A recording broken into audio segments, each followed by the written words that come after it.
प्राचीन इतिहास के अंतर्गत प्रागैतिहासिक काल बताएंगे, टीजीटी पीजीटी व विभिन्न परीक्षाओं के लिए। तो प्रागैतिहासिक काल बताने से पहले हम आपको यह बताना चाहते हैं कि जो हमारे इतिहास का क्लास है उसका थंबनेल पीले कलर का है और जो कला का क्लास है उसका थंबनेल लाल कलर का है। तो आइए हम सर्वप्रथम देखते हैं प्रागैतिहासिक काल। अगर आप इस ग्राफ को पढ़ लेंगे तो चाहे टीजीटी पीजीटी हो, चाहे सिविल हो या कोई भी परीक्षा हो, आपके प्रश्न गलत नहीं होंगे। तो प्रागैतिहासिक काल को 3 भागों में बांटा गया है। सबसे पहला काल है पूरा पाषाण काल, जिसे इंग्लिश में हम पैलियोथिक एज कहते हैं। दूसरा है मध्य पाषाण काल, जिसे इंग्लिश में हम मेसोलिथिक एज कहते हैं। थर्ड है नवपाषाण काल, जिसे हम इंग्लिश में नियोलिथिक एज कहते हैं। इंग्लिश में हमारा बताने का कारण यह रहा कि जब भी वह इंग्लिश शब्दावली पूछ लेता है तो लोग गलत कर देते हैं। अब हम देखते हैं पूरा पाषाण काल 3 उपकालों से होकर गुजरा है। इसके 3 उपकाल में पहला काल है पूरा पाषाण काल या निम्न पूरा पाषाण काल। दूसरा है मध्य पूरा पाषाण काल। तीसरा है उच्च पूरा पाषाण काल। जब पाषाण काल इन तीनों स्थितियों से गुजरा तो वह मध्य पाषाण काल में पहुंचा। मध्य पाषाण काल के बाद नवपाषाण काल आया और नवपाषाण काल जब अधिक विकसित हो गया तो सर्वप्रथम इसमें ताम्र पाषाणिक संस्कृत आई और ताम्र पाषाणिक संस्कृत के बाद लौह युग आया। और जब हमको मिलाने का क्रम आएगा तो सर्वप्रथम इसका क्रम होगा, पहला होगा पूरा पाषाण काल, दूसरा होगा मध्य पाषाण काल, तीसरा होगा नवपाषाण काल, चौथा होगा ताम्र पाषाण संस्कृत और पांचवा होगा लौह युग संस्कृत। तो अब हम देखते हैं प्रागैतिहासिक काल। प्रागैतिहासिक काल पढ़ने से पहले हम इतिहास को जानते हैं कि इतिहास का क्या अर्थ होता है। अतीत काल की घटनाओं की स्थिति की जानकारी देने वाले शास्त्र को हम इतिहास कहते हैं। प्राचीन काल के इतिहास को 3 भागों में बांटा गया है। पहला प्रागैतिहासिक काल। इस काल का इतिहास पूर्णतया पुरातात्विक साधनों पर निर्भर है। इस काल का कोई लिखित साधन उपलब्ध नहीं है क्योंकि मानव का जीवन निरक्षर एवं असभ्य तथा बर्बर था। तो यहाँ से पूछा जा सकता है किस काल का जीवन पूर्णतया पुरातात्विक साधनों पर उपलब्ध था या किस काल में लोग निरक्षर एवं असभ्य थे। तो यह प्रागैतिहासिक काल है। प्रत्येक लाइन में 3-3, 4-4 क्वेश्चन बनते हैं, तो आप ध्यान पढ़िएगा। सभी लाइनों में क्वेश्चन है, सभी बहुत महत्वपूर्ण हैं। अब है आदि ऐतिहासिक काल। यह काल साहित्यिक एवं पुरातात्विक दोनों प्रकार के साधनों पर निर्भर करता है, परंतु इस काल की लिपियों को पढ़ा नहीं जा सका है। हड़प्पा संस्कृत और वैदिक संस्कृत की गणना आदि इतिहास के अंतर्गत की जाती है। गैरिक एवं कृष्ण लोहित मृदभांड आदि इतिहास की विशेषता है। गैरिक का अर्थ होता है गेरुए रंग के और कृष्ण का अर्थ होता है काले रंग के। अब अगला काल हम देखते हैं ऐतिहासिक काल। इस काल के लिखित लिपि को पढ़ा जा सका है और यह काल पुरातात्विक, साहित्यिक एवं विदेशियों के वर्णन पर निर्भर है। इस काल का मानव सभ्य हो गया था। अब अगला देखते हैं हम प्रागैतिहासिक काल के इतिहास को 3 भागों में बांटा जा सकता है। पूरा पाषाण काल, नंबर 2 मध्य पाषाण काल, नंबर 3 नवपाषाण काल या उत्तर पाषाण काल, चाहे हम नवपाषाण काल कहें या उत्तर पाषाण काल कहें। अब हम देखते हैं पूरा पाषाण काल या पूर्व पाषाण काल, दोनों एक ही है, चाहे पूरा पाषाण काल कहें या पूर्व पाषाण काल। पूर्व पाषाण काल के मानव की जीविका का मुख्य आधार शिकार था और शिकार ही इसका मनोरंजन का साधन था। तो पूछा जा सकता है कि पूरा पाषाण युग के मानव की जीविका का मुख्य संसाधन क्या था, तो शिकार था। और पूरा पाषाण युग का मानव के मनोरंजन का मुख्य साधन क्या था, तो वह भी शिकार था। अब अगला हम देखते हैं, ध्यान देते हैं, अगला टॉपिक जो है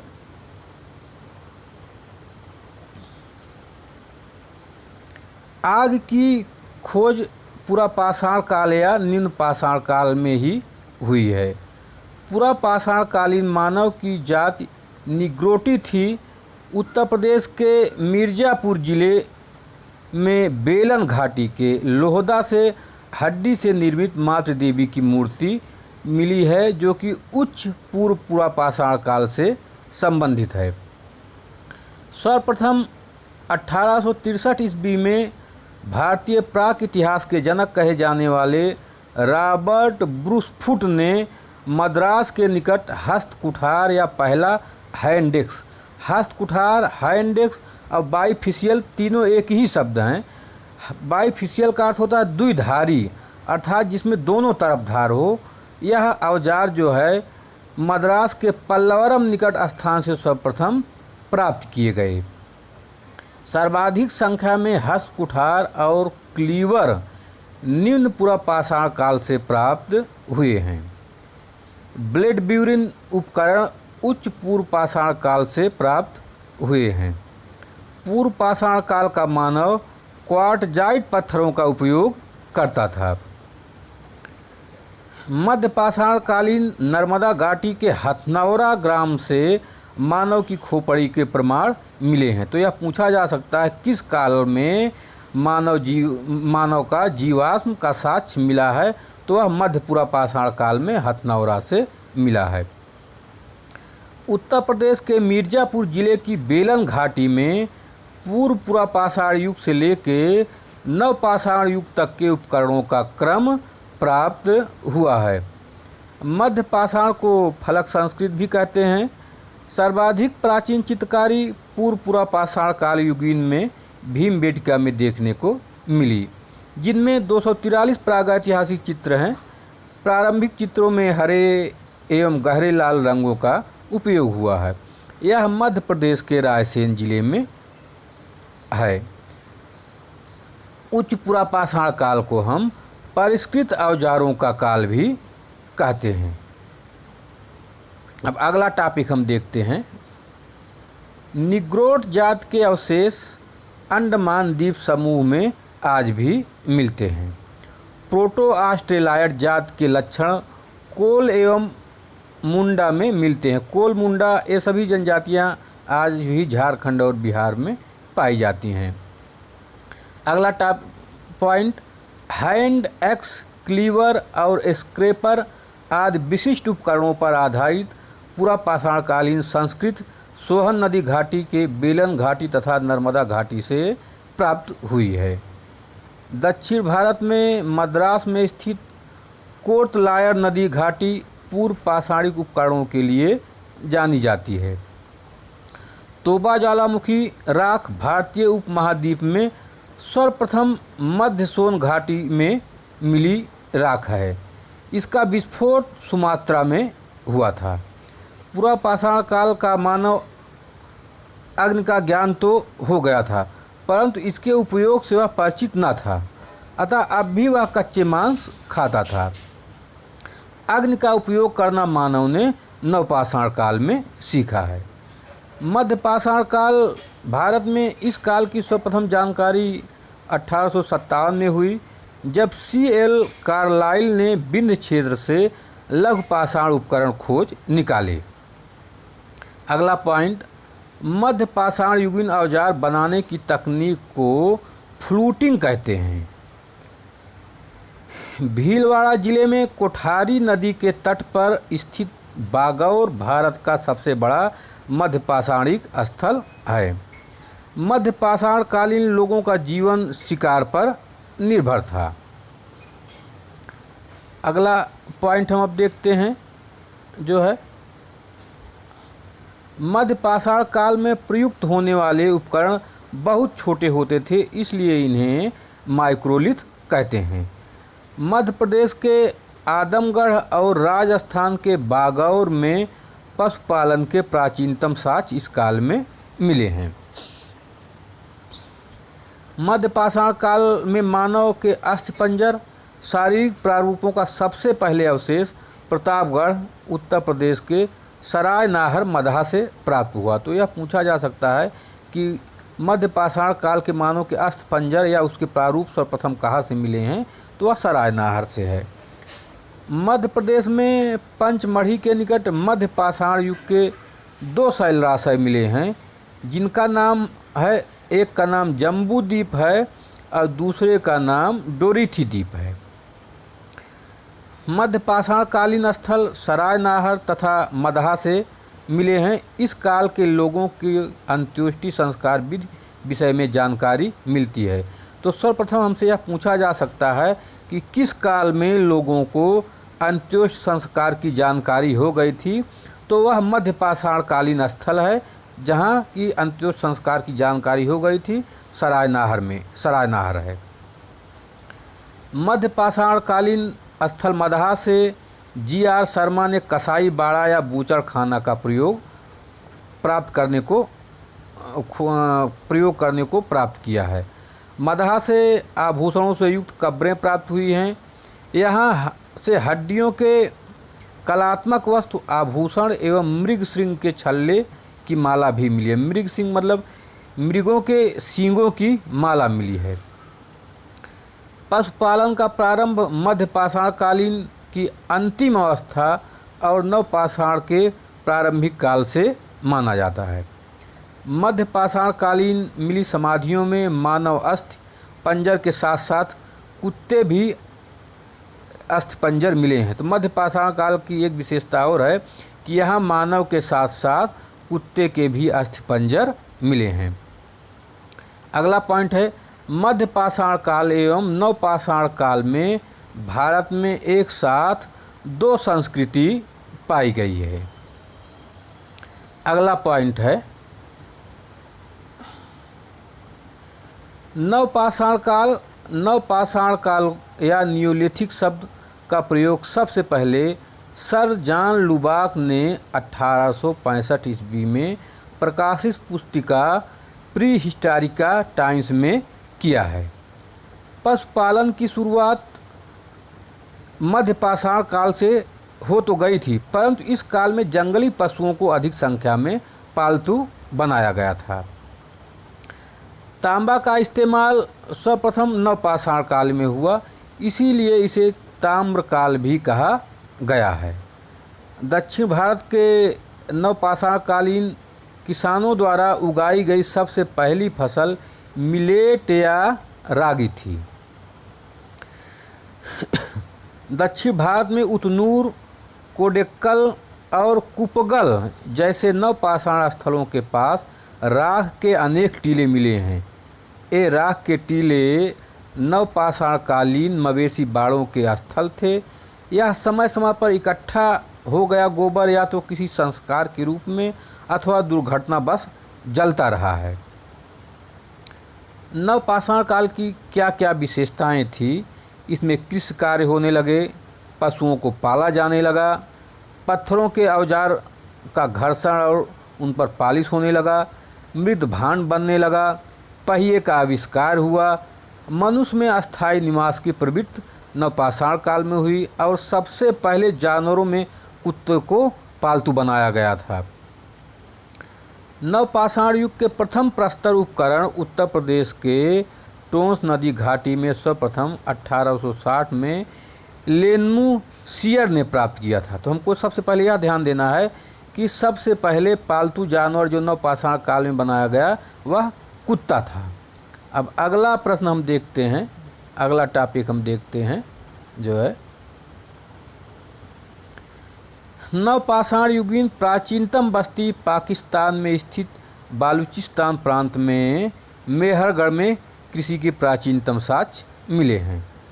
नवपाषाण कालीन स्थल बुर्ज होम या गुफार काल जो कश्मीर में है से अनेक गर्तवास अर्थात गड्ढा के घर मिले हैं, जिनमें अनेक प्रकार के मृद भांड एवं प्रस्तर तथा हड्डी के अनेक औजार मिले हैं। बुर्ज होम में प्राप्त कब्रों में मालिक के साथ कुत्ता दफनाया गया था तथा यह प्रथा भारत के किसी नवपाषाण कालीन पुरास्थल से नहीं प्राप्त होते हैं। तो हमको ध्यान देना होगा, बुर्ज मध्य पाषाण कालीन में लोगों के साथ कुत्ते की हड्डियां मिली है, लेकिन यहाँ जो नवपाषाण काल में है इसमें जो है मालिकों के साथ अर्थात कुत्ते पाले जाते थे, मालिक लोग कुत्ते पालते थे जब मालिक लोग मरते थे तो उनके कुत्ते को भी उनके साथ दफना दिया जाता था। तो यहाँ मालिकों के साथ कुत्ते को भी पाया गया है दफनाया हुआ। अगला हम देखते हैं चिरांद। चिरांद या बिहार प्रांत में नवपाषाणकालीन पुरास्थल एकमात्र ऐसा स्थान है जहाँ से प्रचुर मात्रा में हड्डी के उपकरण पाए गए हैं जो मुख्य रूप से हिरण के सींगों के हैं। यह उपकरण ताम्रपाषाणिक संस्कृत अवस्था के प्रतीत होते हैं। पाए तो गए हैं नवपाषाणकालीन स्थल में, लेकिन यह किस काल से संबंधित हैं? यह ताम्रपाषाणिक अवस्था के ये औजार या हड्डी प्रतीत होती हैं।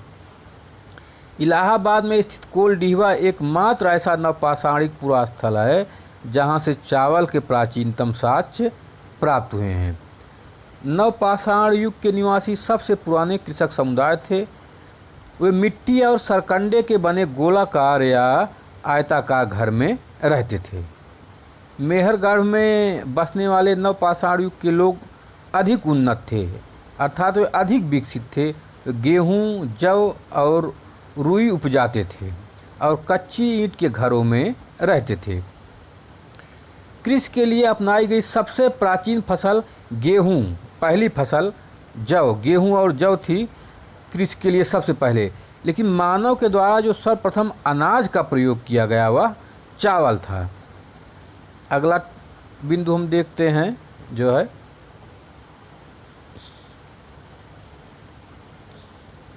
दक्षिण भारत में नवपाषाणकालीन सभ्यता का प्रमुख केंद्र बेलोरी कर्नाटक है।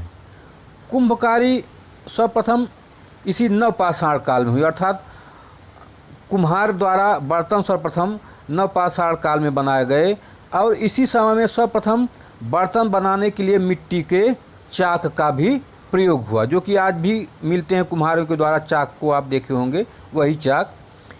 इसी नवपाषाण काल में ही स्थिर ग्राम जीवन का विकास हुआ। उत्तर प्रदेश के इलाहाबाद के मेजा तहसील में स्थित नवपाषाणकालीन स्थल महगढ़ा से पशु बाड़ा का प्रमाण मिला है। मेहरगढ़ से तांबा गलाने के स्पष्ट प्रमाण मिले हैं। मेहरगढ़ को बालूचिस्तान की रोटी का टुकड़ा भी कहा जाता है। अब अगला हम देखते हैं रोटी का टोकरी कहा जाता है, सॉरी, मेहरगढ़ के बालूचिस्तान को रोटी का टोकरी कहा जाता है। अगला हम देखते हैं ताम्रपाषाणिक संस्कृत।